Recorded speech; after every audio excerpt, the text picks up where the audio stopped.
Dumating na ang araw na pinakahihintay ng magkakaibigan, ang kanilang beach trip. Hindi sila makapaniwala sa dami ng nakikita nilang kokomelo na tila isang panaginip para sa magkakaibigan. Nang biglang tawagin na sila ni Ranko na kinahumalinggan nina Shinpei at Kigo. Sumunod na rin sina Kashi at Nene na ikiniskis pa ang kokomelon kay Junichi. Huling dumating si Yukona na nakapulang two-piece kasing pula ng mga pisngi ni Junichi nang masilayan ang dalaga. Para sa kanya ay wala talagang makakatalo sa ganda at sexing si Yukona. Tuloy ang pagpapapansin ni Kashi at Nene kay Junichi pero mas pinili nitong puntahan si Yukona. Habang nagtatampisaw sa dagat ay biglang sumakay si Nene sa likod ni Junichi at sinabing magagalit siya kapag hindi siya pinansin nito. Samantala, enjoy naman sina Shinpei at Kigo sa tanawing nakikita nila at inire-record pa nila iyon. Maya-maya pa ay niyaya ni Ranko si Yukona na maglibot sa lugar at para na rin makapaghanap ng kanilang panghapunan kaya naman pinag-agawan na naman ni Kashi at Nene si Junichi. Nang makabuo sila ng sandcastle ay nakita ni Junichi na may kausap na lalaki sina Yukona kaya lalapitan niya sana ito pero naisip niyang wala naman siyang karapatan para pagbawalan itong makipag-usap sa iba. Ngunit nang makita siya ng dalaga ay agad siya nitong nilapitan at saka sila umalis. Maya-maya pa ay hiniling ni Yukona na lagyan siya ni Junichi ng sunshield pero umeksena naman si Ranko na gusto rin magpalagay ng lotion. Hindi akalain ng binata na mangyayari ang ganoong pagkakataon kaya hindi niya alam ang gagawin kaya sabay niyang nilagyan ng lotion ang likod ng dalawa. Maya-maya pa ay kumain na sila at napansin niyang nakahiwalay ang tatlo niyang kaibigan na sinabi sa kanya ang kanilang plano, ang silipin ng mga babae habang naliligo, bagay na hindi sinang-ayunan ni Junichi pero sa huli ay pumayag rin ito. Habang naliligo ay kampante ang mga babae dahil sinabi ni Ranko na ayon sa tagabantay ay imposibleng may makasilap sa kanila habang naliligo. Samantala, habang papunta sa lugar ang tatlo, nakasuot ng device sina Shinpei upang makita at maiwasan ang patibong na inilagay ng tagabantay, bagay na ginamit naman ni Junichi para pigilan ang dalawa sa plano. Pero, ang totoo ay si Shinpei ang naglagay nito para masukat ang katapatan ni Junichi, kaya naman tinawag siyang traidor ng dalawa. Sa pagtakbo ng dalawa papunta sa liguan ng mga babae pareho silang nahulog sa patibong. Pero talagang desidido ang dalawa at nagpatuloy pa rin hanggang sa mahulog silang muli sa patibong at dinala na sila ng tagabantay sa kanilang silid, habang si Junichi naman ay nakita ni Yukona sa tabing dagat.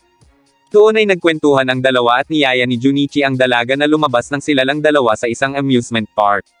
Kinabukasan habang naglalakad ay nakasalubong ni Yukona ang dating kamag-aral na si Dai.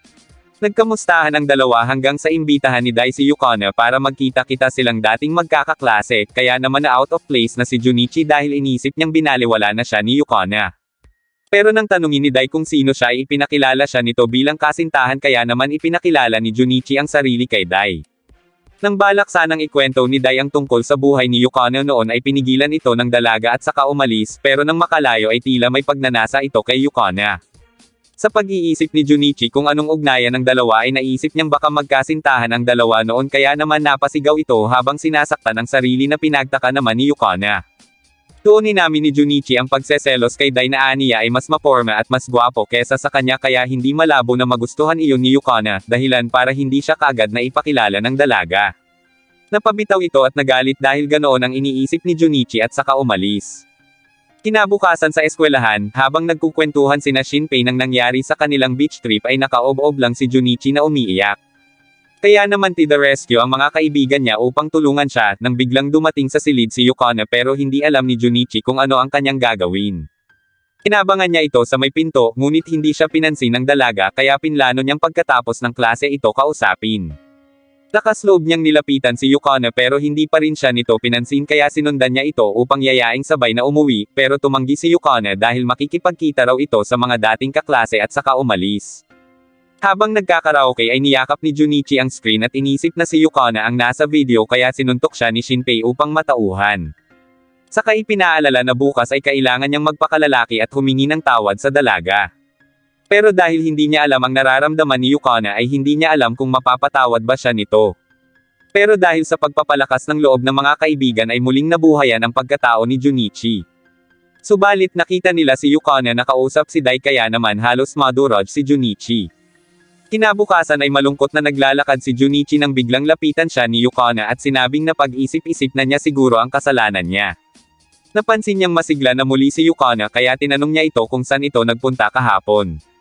Sumagot ito na kasama nito ang dating mga kaklase, bagay na ikinagalit ni Junichi pagkat nakita niya si Yukona na masayang nakikipag-usap kay Dai sa isang kafe. Paliwanag ng dalaga na may pinag-usapan lang sila. Mas lalo pang nagalit si Junichi dahil aniya ay nagsisinungaling si Yukona at saka sinabing tigilan na siya ng dalaga kung pinaglalaroan lang siya nito. Sa silid-aralan ay mapapansin ang hindi pagkikibuan ng dalawa. Maya-maya pa ay nilapitan ni Kashi si Junichi para kausapin. Sinabi nito na kung may problema si Junichi ay handa siyang makinig dito.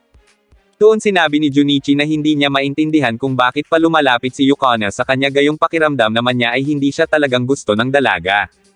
Dagdag pa ni Junichi na nagkukunwari lang si Yukona na may gusto sa kanya para saktan siya. Nagalit si Kashi pagkat nagkamali siya ng pagkakakilala kay Junichi, makasarili ito at hindi iniintindi ang nararamdaman ni Yukona. Malungkot na naglakad si Junichi nang bigla siyang makita ni Nene, pinayuhan siya nitong tigilan na ang pagpapalaki sa simpleng bagay dahil kung hindi ay baka kay Nene siya ikasal dahil hindi na siya cool. Naalala ni Junichi ang sinabi niya noon kay Nene na ito ang pakakasalan niya kapag hindi na siya cool sa hinaharap. Habang nanonood sa streamer na si Boa ay naisip niya ang sinabi ng dalawang kaibigan. Napabangon siya at nag-text sa mga kaibigan para makipag-usap. Kinabukasan habang nasa isang kafe ay hindi na napigilan ni Yukona ang mapaiyak sa harap ng mga kaibigan. Sa galit ay umalis si Ranko upang puntahan si Junichi. Nang matagpuan ang binata ay hinailan niya ito sa damit at sinabing mananagot ito sa pagpapaiyak kay Yukona gayong palagi siya nitong inuuna, na kahit yayain nila ang kaibigan ay mas pinipili nitong sumama sa kanya. Inamin nito ang pagkakamali at sinabing haharapin niya si Yukona pagkat ayaw niya itong mapunta sa iba. Kumalma si Ranko at binitawan na si Junichi nang biglang dumating si Dai kasama ang iba pang kaibigan. Narinig nila na pinag-uusapan at pinagpapantasyahan ng grupo si Yukona. Nagdilim ang paningin ni Junichi sa narinig na pambabastos ni Dai kay Yukona kaya naglakad ito palapit sa grupo. Namukhaan siya ni Dai at inasar pa siya nito. Pilit ipinagtatanggol ni Junichi ang kasintahan sa mga bastos na kaharap niya.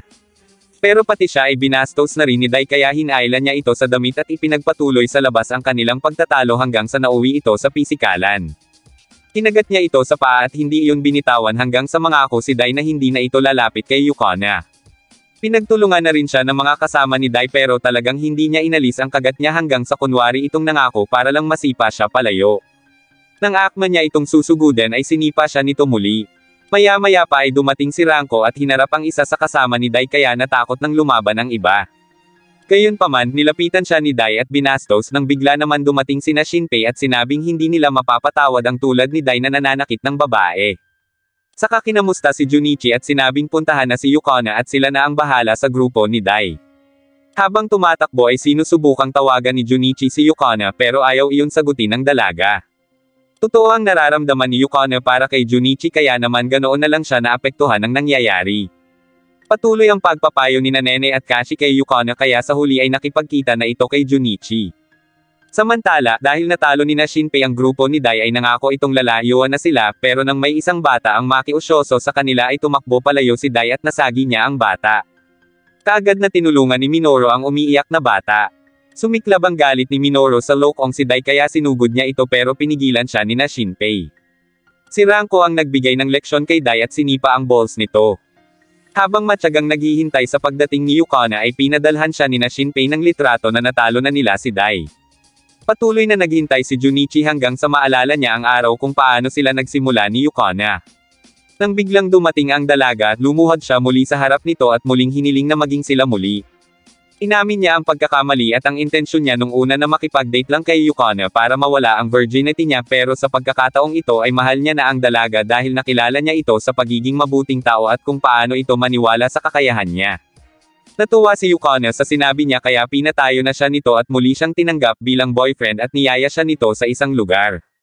Bago pa lumubog ang araw ay kaagad silang nagpalit ng kasuotan at dinala siya ni Yukona sa isang amusement park. Mapapansin ang saya ng dalawa habang magkasamang sumasakay ng rides. Iyon ang unang beses ni Junichi na makapunta sa amusement park, unang beses din na lumabas sila ng sila lang dalawa. Naghanap sila ng photo booth nang biglang mawala si Yukona sa tabi ni Junichi. Hinanap niya ito pero nasilip niya ang isang photo booth na may magkasintahan. Nagulat siya at naisip na paano kung ganoon sila ni Yukona nang biglang lumitaw ang dalaga sa likuran niya. Pumasok sila sa isang photo booth at pinilit ni Yukana si Junichi na magpicture sila ng magkahalikan, pero biro lang pala iyon kaya namula sa kahihiyan si Junichi na ikinatuwa naman ng dalaga. Nang makalabas sila ay ibinigay ni Yukana kay Junichi ang litrato nilang dalawa. Habang nag-uusap ay bigla siyang hinalikan ni Yukana bago ito nagpaalam na umalis. Kinabukasan habang naglalakad ay nagkita sila ni Kashi. Pinasalamatan niya ito sa pagpapaintindi sa kanya ng sitwasyon at paglutas ng problema. Nang biglang tanungin ni Junichi si Kashi kung nag-stream ba ito ng video na ikinagulat naman ito pero hindi niya iyon sinagot. Dumating na sina Nene, Ranko at Yukana at sabay-sabay na silang tumakbo patungo sa eskwelahan.